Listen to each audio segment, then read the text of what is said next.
devil is going on here, and I mean that quite literally.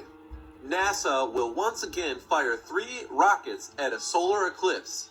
And for all you who still think the world is a ball in outer space, in your worldview, that's firing rockets at a shadow.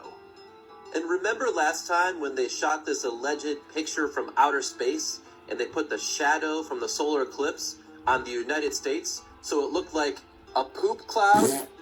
Oh, it gets weirder. Let's read. Serpent deity.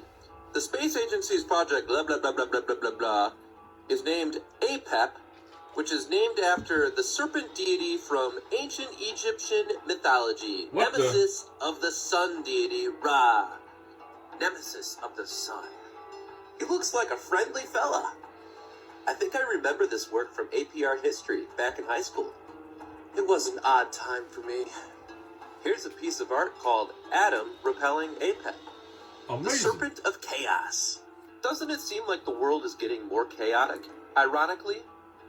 And isn't it interesting that his name is Adam, and he's repelling a serpent? Very similar to the situation that happened in Genesis, with a person also named Adam. And what's the deal with all the predictive programming going on with The Simpsons and the Obama movie, Leave the World Behind, amongst many other films and shows? Predictive programming. And what's the deal with these total solar eclipse checklists that involve stocking up on essentials, filling a gas tank up, picking up prescriptions, scheduling appointments? For a 5-minute long shadow? What? We've had eclipses before. What's the deal with this one? Have we already discussed that Apep is the Egyptian deity who embodies darkness and chaos and disorder, and that he is the opponent of light and truth? Huh. It's ironic that NASA would use that. Yeah, makes sense then. You all know that total solar eclipse paths make absolutely no sense on ball Earth. What?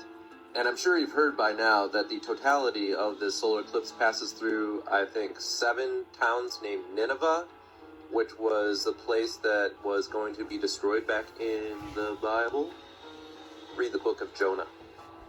By now you might have heard, I think Jesus returned in 66 AD and Nero is the Antichrist, and the Dark Ages was the cover for the 1,000-year millennial reign, hence all the amazing architectures that we can no longer create. I think that already happened.